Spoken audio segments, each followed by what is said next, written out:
बिस्मिल्लाहिर्रहमानिर्रहीम। Dear students, आज का हमारा टॉपिक है कि एक मेन डिस्ट्रीब्यूशन बॉक्स, उसको अंडरस्टैंड करना, उसको समझना, उसके अंदर क्या क्या चीज़ें लगी होती हैं और इन चीज़ों का फंक्शन क्या होता है। इंशाल्लाह आज के लेक्चर के अंदर हम ये डिस्कस करेंगे।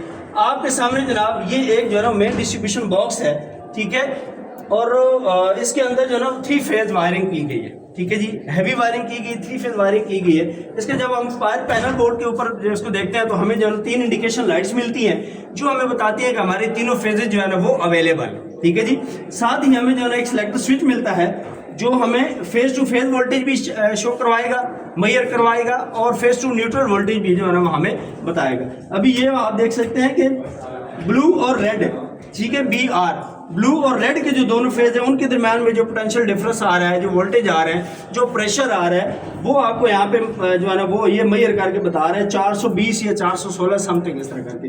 अभी मैं दूसरे फेज का देखता हूँ Y और B, मतलब येलो और ब्लू, ठीक है जी, और फिर तीसरा मैं जो हूँ रेड और येलो, ठीक है, इस साइड पे। तो ये तीनों फेजेस की भी इंडिकेशन दे रहे हैं और साथ ही मैं इसको वापस 0 पे लेके जाता हूँ ऑफ कंडीशन के अंदर, तो आप देखते हैं कि अभी जो है ना इसने कोई भी, जबकि प्रेशर अवेलेबल है लेकिन जो है ना हमने सिलेक्टर स्विच से इस मीटर की पावर जो है ना उसको हमने ऑफ कर लिया है, इस वजह से जो हमें वो 0 दिखा रहा है। क्लियर है। अभी जब हम इसको जो है ना सिंगल फेज की तरफ जाते हैं, ठीक है, तो यहाँ पे आप देखेंगे R और N लिखा हुआ है, ठीक है, R फॉर रेड और N फॉर न्यूट्रल, मतलब रेड एक फेज और एक न्यूट्रल। रेड वाला फेज, उसके साथ हम न्यूट्रल के साथ जो है हम दोनों का पोटेंशियल डिफरेंस या वोल्टेज हम देख रहे हैं, तो ये हमें बता रहा है यहाँ पे तकरीबन 240 वोल्ट, ठीक है जी। इसी तरह फिर हम दूसरे वोल्ट जो है ना फेज का वोल्टेज चेक करते हैं तो वो भी सेम हमें 240 बता रहा है। फिर तीसरे के ऊपर जब हम इसको सिलेक्ट करते हैं तो वो भी हमें जो है ना 240।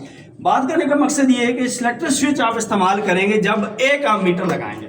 अगर आप अलग अलग मीटर नहीं लगाते तीनों फेजेस के अगेंस्ट, ठीक है, और एक ही मीटर से काम आप चलाना चाहते हैं, तीनों फेजेस के वोल्टेज भी मेजर करना चाहते हैं और फेज टू न्यूट्रल भी चेक करना चाहते हैं, तो फिर आपको जो है ना इस तरह का एक सिलेक्टर स्विच लगाना पड़ेगा, ठीक है जी। तो ये 3 फेज सिलेक्टर स्विच ये लगा हुआ है जो बैक साइड से हम आप देखते हैं, ठीक है जी। और ये इंडिकेशन लाइट्स के कनेक्शन है, ये पैरेलल में लगी हुई है। इन हर लाइट को फेज भी मिल रहा है और न्यूट्रल भी मिल रहा है, तब जाके जो है वो लाइट हमारी ऑन हो रही है। सेम इसी तरह सिलेक्टर स्विच के साथ जो है ना इसने एम्पेयर मीटर लगाया है, ठीक है जी। तो ये भी जैसे हमने इसको सिलेक्ट किया फेज टू न्यूट्रल, ठीक है जी, तो ये सिर्फ जो है ना तीनों फेजेस का अलग अलग जो है ना वो करंट मेजर करके बताएगा। इसके अंदर कोई प्रॉब्लम है इस वजह से जो है ये डिस्प्ले नहीं कर रहा, अदरवाइज यहाँ पे कोई ना कोई करंट तो जो है ना वो चल ही रहा है, कुछ ना कुछ इसको बताना जरूर चाहिए था, ठीक है जी। तो जब हम पैनल को खोलते हैं तो यहाँ पे हमें जो है ना वो 4 मेन तारे जो है ना वो मिल रही हैं और एक हमें जो है ना वो ग्रीन तार अर्थ की मिल रही है, ठीक है, मतलब क्या 5 तारे इसके अंदर जो है ना वो इन हो रही हैं। अंडरग्राउंड ट्रंकिंग की गई है, मेन केबल्स आ रही हैं। यहाँ पे आप देखते हैं तो यहाँ पे आपको जो है ना ये ब्लू वाला फेज आ रहा है, ये येलो आ रही है, रेड है, और ये जो ब्लैक है ये न्यूट्रल है, ठीक है जी।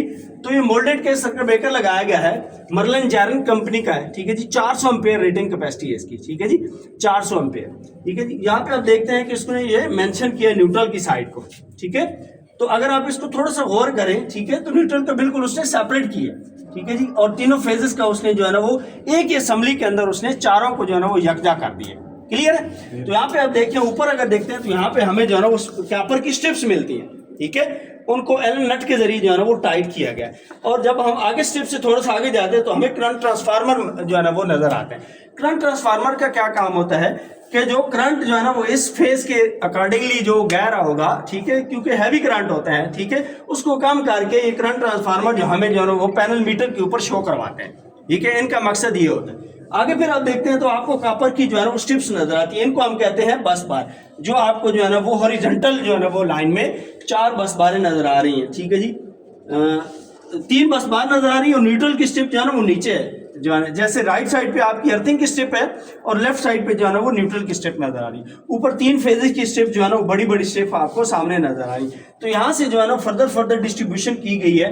हो सकता है जनाब एक हमारी इलेक्ट्रिकल डिपार्टमेंट को जा रही हो, ठीक है जी, और दूसरी तार जो है ना किसी इसी जो ऑटो एंड डीजल डिपार्टमेंट है जो फ्लोर के ऊपर है इसको जा रही हो, तीसरी किसी और डिपार्टमेंट को जा रही, चौथी किसी और डिपार्टमेंट को, तो मेन यहाँ से जो है इसकी डिस्ट्रीब्यूशन हो शुरू होगी। अगर खुदा न खास्ता इस बिल्डिंग के अंदर ये जो हमारा ऑटो डीजल का फ्लोर है नीचे वाला ग्राउंड फ्लोर में कोई प्रॉब्लम आता है, ठीक है, और किसी लैब के अंदर प्रॉब्लम आता है, वहां किसी कंट्रोल जो डीबी बॉक्स हर लैब के अंदर लगे वहां पे कोई प्रॉब्लम आ जाता है, ठीक है, तो जो रिस्पेक्टिव बंदा होगा जो हेल्पर होगा उसका काम है इधर आके फौरन इसको जो है ना वो नीचे ड्रॉप कर दे, तो ये पूरे जो है ना फ्लोर की, बल्कि 2-3 फ्लोर जितनी भी यहाँ से बिजली कंट्रोल हो रही है, ठीक है, वो सारी जो है ना वो स्विच ऑफ हो जाएगी। क्लियर है जी। उसके आगे फर्दर जो आप देखें राइट साइड पे अर्थिंग की डिस्ट्रीब्यूशन है की गई है, और लेफ्ट साइड पे आप देखें तो यहाँ पे न्यूट्रल की डिस्ट्रीब्यूशन की गई है, ठीक है जी। तो यूं जो है ना हमारे ये डिस्ट्रीब्यूशन बॉक्स है, इसके अंदर अगर कोई किसी का क्वेश्चन है, ये केबल टाइए लगा के इनकी रूटिंग जो है ना वो की गई है, ताकि तारे जो है ना वो जंबल अपना हो,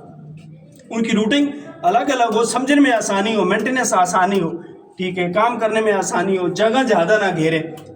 इस वजह से जो है ना उनको केबल टाइयों के साथ जो है तारों को बांध दिया गया है, ठीक है जी। और कोई किसी का क्वेश्चन है? यहाँ पे जो चीज़ मैं आपको वहाँ पे क्लियर कर रहा था कि नट बोल्ट के जरिए जो है ना इनको टाइट किया गया, थिम्बल लगाए गए हैं, ठीक है। यहाँ पे आप देखें कि कोई भी तार जो है ना वो खाली ट्विस्ट करके नहीं लगाई है, प्रॉपर उसके ऊपर थिम्बल लगाया गया है ताकि लूज कनेक्शन ना हो, ठीक है। जब लूज कनेक्शन होते हैं तो फिर क्या होता है, हीट जनरेट होती है, जब हीट जनरेट होगी तो फिर जो है ना वो आग का खतरा जो है ना वो बढ़ जाता है। क्लियर है जी? हाँ जी।